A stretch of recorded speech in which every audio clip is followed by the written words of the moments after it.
Buenas queridos estudiantes, hoy día vamos a tratar un tema muy importante en relación a lo que viene sucediendo por el tema de la pandemia. Vamos a ver el proceso de duelo en las personas. Conociendo el proceso de duelo, hemos visto casos que hemos tenido donde los familiares han fallecido. Entonces, ¿cómo se está llevando este proceso de duelo? ¿Cómo lo están sintiendo los estudiantes? Entonces vamos a dar un acercamiento a esta situación.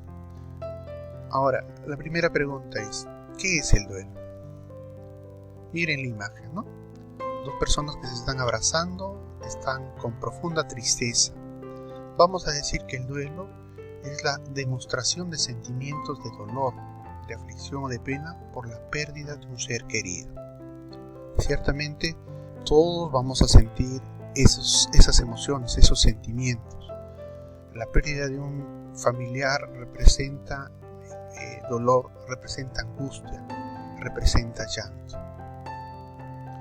Es un proceso donde nosotros nos debemos adaptar a esta situación nueva. Hemos tenido un familiar que ha fallecido, entonces ahora ya no está con nosotros y por lo tanto es una situación que no lo habíamos pensado, que no lo habíamos reconocido como una realidad, pero cuando se da hay que adaptarse a esa situación.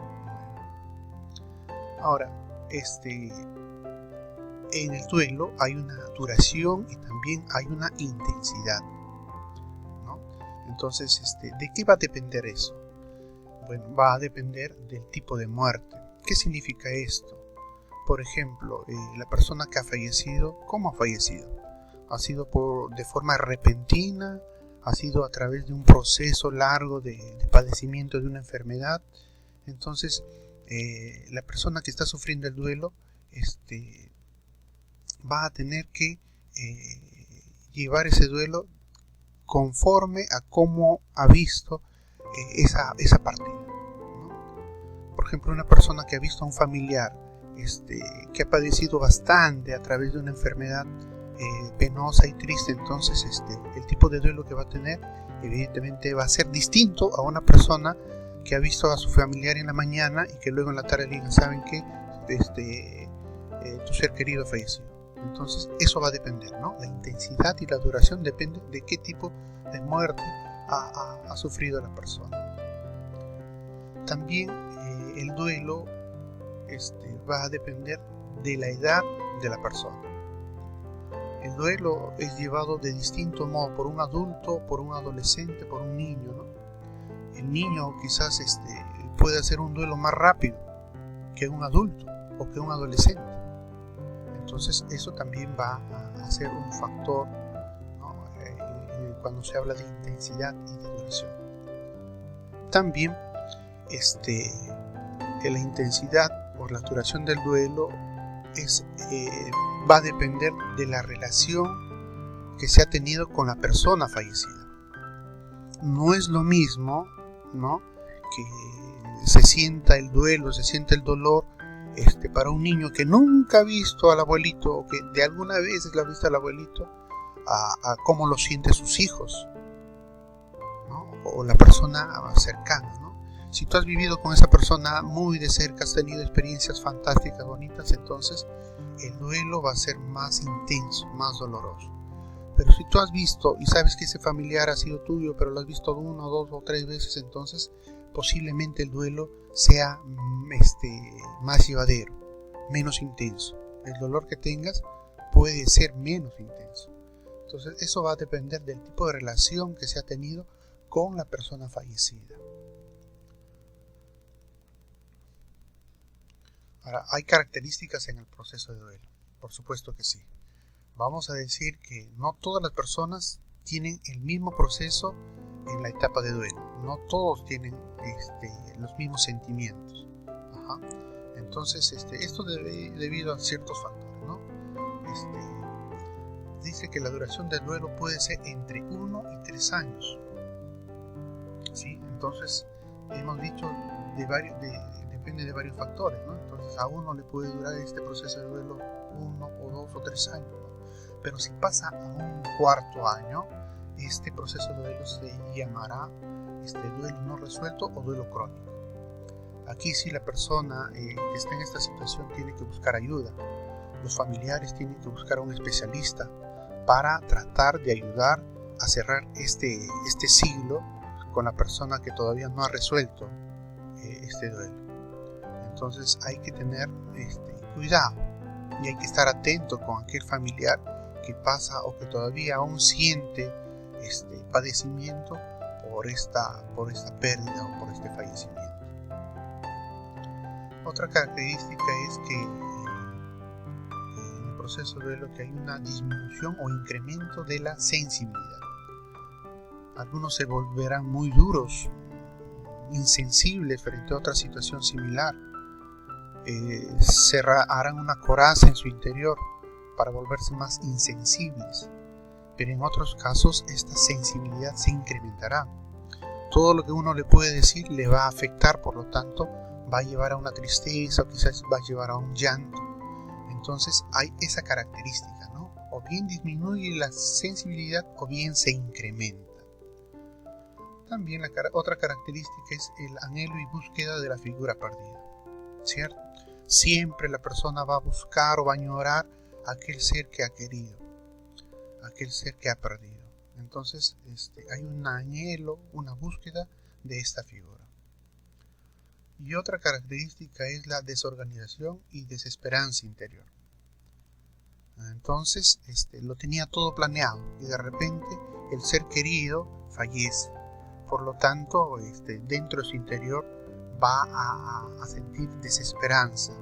Su vida posiblemente ya no tenga sentido. Sus objetivos en estos momentos no importan. ¿Por qué? Porque está embargado por un profundo dolor, por una profunda pena, ¿no? Va a tener también desorganización en su vida personal, en su vida íntima. Entonces esto evidentemente son características que todos lo vamos a pasar. Ahora, estas características evidentemente a todos no les da del mismo modo. Entonces, y eso hemos visto, ¿no? Depende de qué relación hemos tenido con la persona fallecida, depende de nuestra edad, depende de cómo ha fallecido la persona, etc. Muy bien, ahora etapas del duelo. Y vamos a ver que hay 5 etapas del duelo: la negación, la ira, la negociación, la depresión, la tristeza y por último la aceptación. Esas son las 5 etapas del duelo. Dice, no todas las personas atraviesan todas estas emociones, ni existe un orden establecido, por cierto, ¿no? Entonces es lo que hemos dicho anteriormente también. No hay un orden establecido, pero sí se dan estas 5 etapas. Reconocer la etapa del duelo facilita el desarrollo de tareas habituales durante el acompañamiento de las personas afectadas. Si yo tengo un familiar cercano y que está pasando en un proceso de duelo, evidentemente yo tengo que comprender esa situación. Tengo que mirar en qué etapa se puede encontrar. Entonces vamos a ver cada una de las etapas para tener una idea, ¿no? De qué es lo que está sintiendo esa persona en ese proceso de duelo. Hemos dicho primero la negación, ¿no? Es un rotundo no. Es no aceptar, es resistirse a creer que el ser querido ha fallecido. Es no aceptar. Es la primera reacción que todos vamos a sentir. Ahora, en esta situación de pandemia, donde no podemos nosotros hacer los velatorios o los ritos fúnebres, evidentemente esta negación se puede alargar, porque no hemos terminado ese proceso, no hemos hecho ese rito de despedida que es necesario para tener calma, para tener un poco de serenidad. Entonces esta situación de la pandemia con el tema del COVID agrava esta situación. Dice que es necesario dar tiempo y respetar el proceso individual de cada persona, ¿no? Entonces tú no le puedes decir ya ha fallecido, tienes que aceptarlo, no. Es preciso respetar ese proceso de cada una de las personas que están involucradas en esta situación. No podemos obligarla a decir que no siento o a aceptar esa muerte. Es distinto en cada uno, hemos dicho. Segunda etapa es la ira, ¿no? Es la cólera, es la rabia que podemos sentir por la pérdida de ese familiar. Vemos en la imagen cómo esta persona se daña a sí misma, está golpeando su cabeza.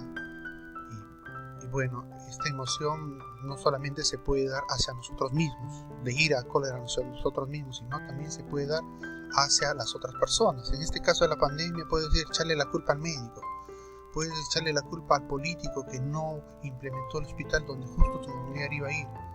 Puedes echarle la culpa a una persona, ¿no? ¿Por qué no hiciste eso? ¿Por qué dijiste eso? ¿No?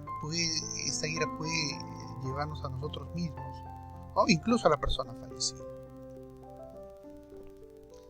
En adolescentes y adultos esta rabia puede ser más explícita, o sea, un adulto y un adolescente te va a decir ¿por qué está así? ¿No?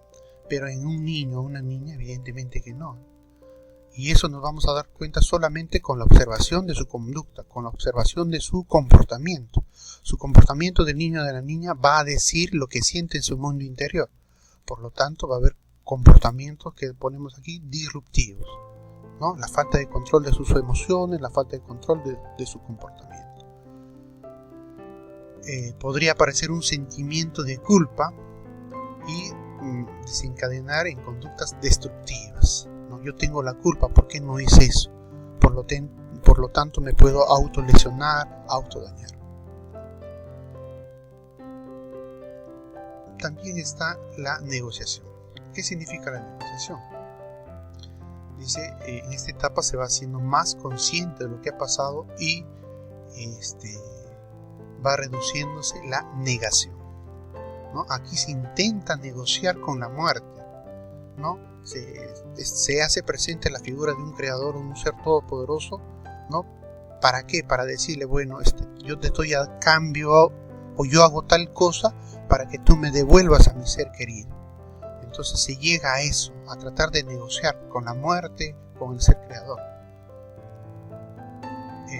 Esta situación de negociación se da más fuerte en los niños, ¿no? Voy a hacer algo, pero tú me devuelves a esa persona que no está. Y esto también puede darse en los adultos y en los adolescentes, ¿no? Puede suceder esto, la negociación. Estamos hablando de la cuarta etapa, la tristeza. ¿Sí? El dolor que nos ha causado el fallecimiento de un ser querido, pero no solamente está la tristeza, sino está la pasividad, la baja energía, la indiferencia a todo, ¿no? Ya no me importa nada. En niños y adolescentes ese sentimiento puede aparecer de forma más evidente, por supuesto. En cambio el adulto podría manejarlo, pero de todas maneras también el adulto va a sentir en su interior tristeza, dolor. También se va a expresar esta tristeza a través de la conducta del comportamiento, ¿no? Falta de control de las emociones, falta de control del comportamiento, te vas a volver más irritable, no vas a querer hablar, ¿no? Entonces acá se recomienda escribir, dibujar, escuchar música, ¿no? Para poder expresar y canalizar estos sentimientos. Y por último, estamos hablando de la aceptación.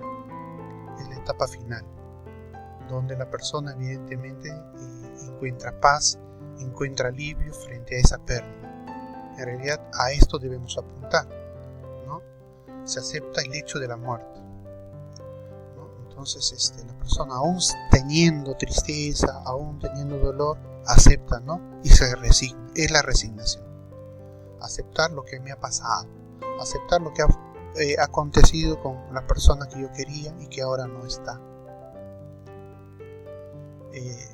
Para atravesar este camino es importante la creatividad de cada persona a fin de que encuentre sus propios recursos y respuestas. En realidad es eso, ¿no? Cada persona hace su propio camino para llegar a la aceptación.